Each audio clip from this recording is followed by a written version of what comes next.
good things. She finds the absolute best in everything. She truly lives the positive path for spiritual living. So it is a pleasure to have her here with us today.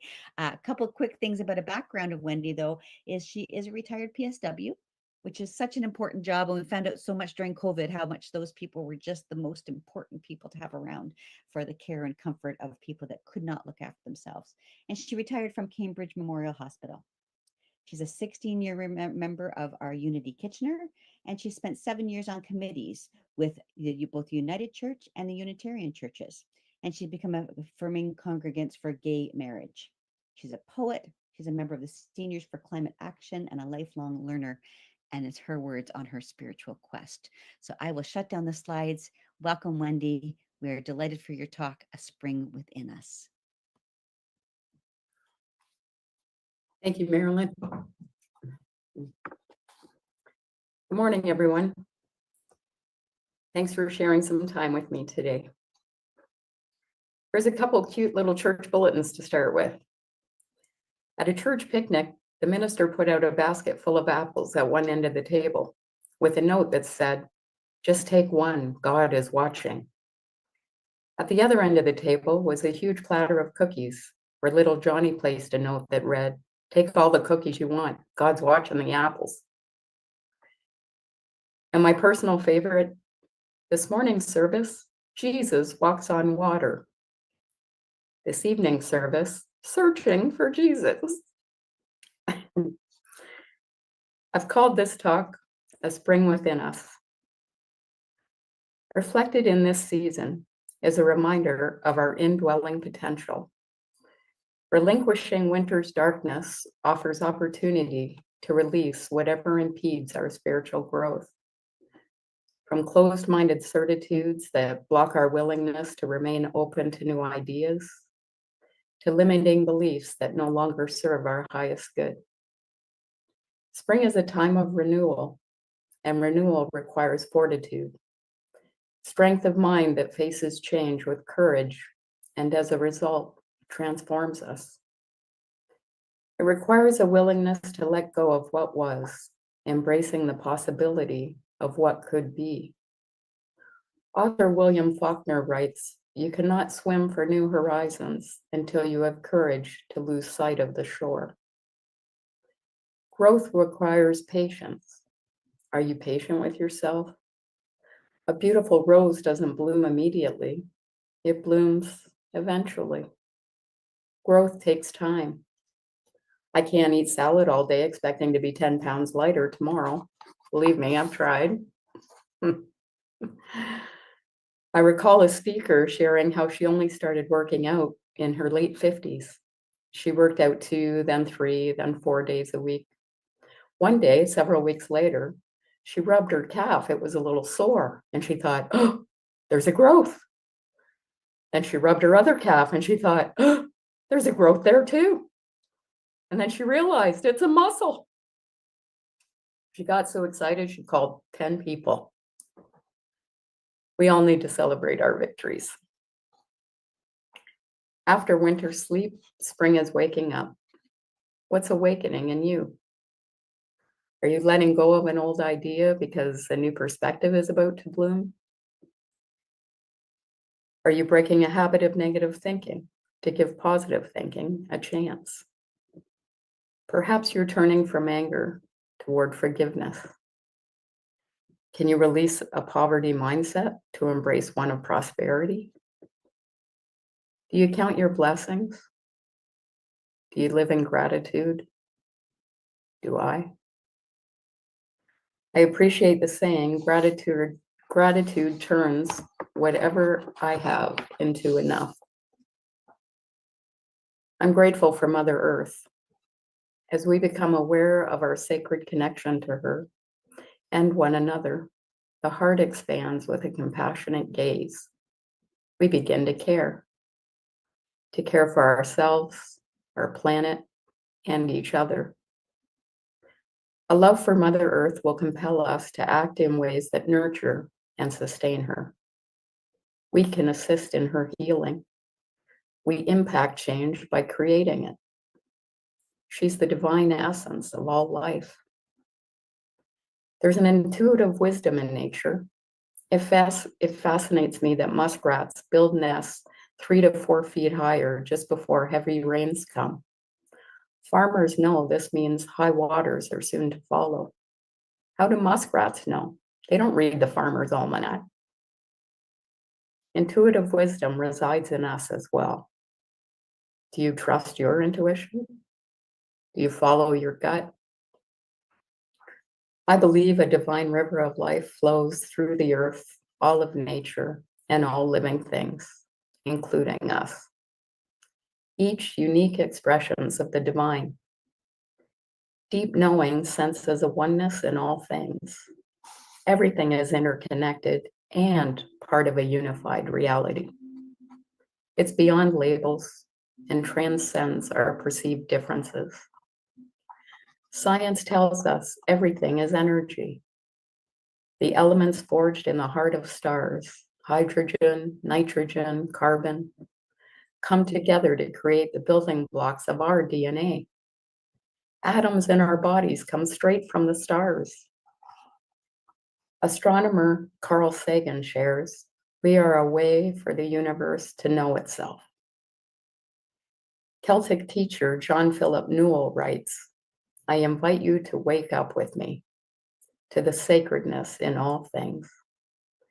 Not just a perception of the sacred in all things, but to enjoy relationship with the sacred in all things. I'd like to repeat that. I invite you to wake up with me to the sacredness in all things, not just a perception of the sacred in all things, but to enjoy relationship with the sacred in all things. The sun shines not only on us, but in us. Every bird song is our song. This speaks to me of connection. With that in mind, I'd like to share a poem I wrote. It's about an experience I enjoyed on a hiking trail in town. I call this poem Delicate Beauty. Exalted bird songs rise to meet the beauty of an ordinary day. Seeds cradled in outstretched hands. Curious chickadees survey fingers perch. Brave feathered friends in choreographed flight, landing in wonder, trust my offering. Delicate beauty, connection beyond difference, a sacred exchange, each fed by the other. Today, my soul has wings. Unity co-founder Myrtle Fillmore wrote, nature is surely the glorified face of God. No wonder my favorite pew has always been a park bench. I watched a movie once where a travel writer was dating a hometown girl. He traveled all over the world. She, on the other hand, had never felt called to leave her small town. He couldn't believe it. She was such a joyful person. One day he asked her, how is it you're so happy here? She smiled and said, well, I know a little secret people sometimes forget. What's that? He asked. Oh, that everywhere is extraordinary. Isn't it great, those days we're rooted in connection? I have days where I love everything and everyone. Days I love myself, smile at a stranger, hug a tree, feed a bird, see beauty in a sunrise. Give thanks for every breath. Today I feel great. Then I sleep poorly one night, awake a little tired, a little cranky. I walk to the grocery store. Oh, bursitis in my hip again. It's acting up. I have a near miss with a driver who preferred their phone over the stop sign. Just breathe. Breathe in peace. Breathe out love. Arrive at the store where only 2 cashiers are working. One line is full. Go to express line with my 1 item. Stand behind person with 24 items. Breathe in peace. Breathe out love. As I approach cashier, sign goes up that says another cashier would be happy to serve you. Breathe in peace. Breathe out love. Then walking home, the wee plastic bag I've used 100 times breaks open and oat milk slowly flows down the sidewalk. Clearly, I have two choices. Breathe through it, pick up container, proceed home. Or drop kick the carton farther down the walkway because this day sucks. What to do, what to do. I don't want to admit I have days like that. Who wants to admit they have days like that? I have days like that. How about you? Do you have days that aren't the best days? Days you didn't show up for as your best self? Maybe it really is progress, not perfection. Maybe this is the day we realize we're all doing the best we can. Maybe today we'll choose to be kinder to ourselves, and maybe that will allow us to give someone else the benefit of the doubt too. Some people are truly hurting today. Maybe they don't need my judgment on top of everything else.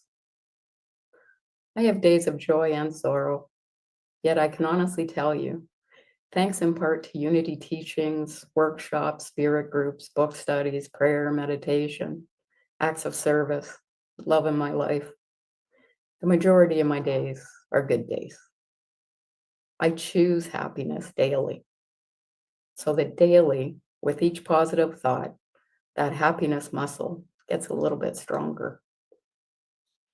Unity co-founder Charles Fillmore said, "The greatest weapon against stress is our ability to choose one thought over another."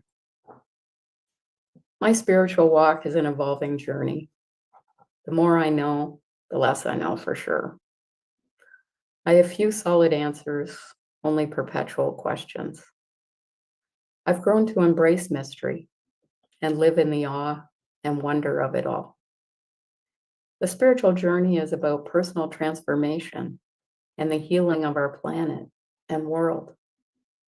It starts when we begin to heal the broken places in ourselves. Author Earl Nightingale writes, "We all walk in the dark, and each of us must learn to turn on his or her own light." I work at living this too. Myrtle Fillmore said, "I am filled with divine love, and it radiates to everyone around me." I am love. If you're comfortable doing so, will you say it with me? I am love. Imagine what our world could be if we all showed up as love. These are challenging times we're in, politically, economically, environmentally, and spiritually, just to name a few. Yet within these challenges, we have the power to choose what seeds we plant today. Are we going to plant seeds that drown in worst case scenarios, or seeds of hope? Hope that knows to believe there's good in the world, we have to be the good. We have the power to activate the Christ potential within us. The door opens from the inside. What if we consider planting seeds of faith? Faith that believes change and growth are happening, even when we can't see it right away. Faith that believes before it sees that butterflies emerge through the darkness, through times of transition. Faith that sees the tree in the acorn. Let's revisit hope. Hope recognizes growth isn't all about sunny days.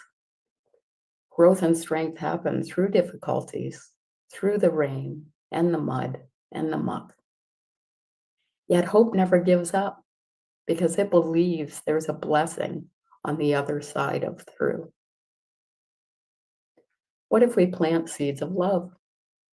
A continual unfolding of positive thoughts and actions that will immediately and eventually benefit the world within and without.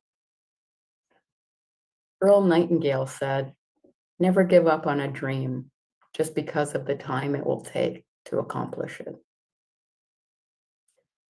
Together, we can be the change we want to see in this world. I believe in miracles. And if you don't believe in miracles, perhaps you've forgotten you are one. I believe the garden of faith, hope, and love exists today because each of you is a bloom in that garden. I stop thinking about what weighs me down in this life when I remember good people exist in this world, good people trying to make a difference, people like you.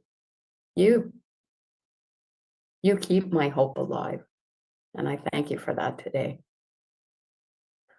On the church sign up the street, it says, "Let us journey together in hope." So I offer this for your consideration today. Individually, collectively, in community, let us journey together in hope. Namaste.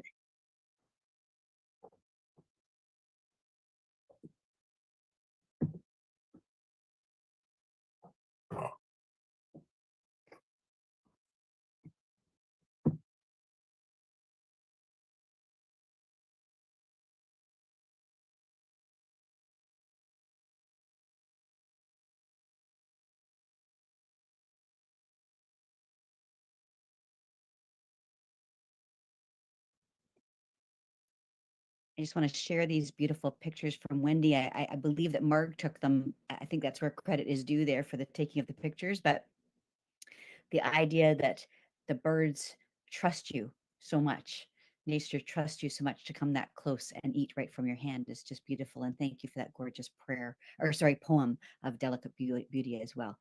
Well, it's a prayer too, but you named it a poem, so that's appropriate. To go into meditation, let's listen to our next song. The power is here now. Close your eyes.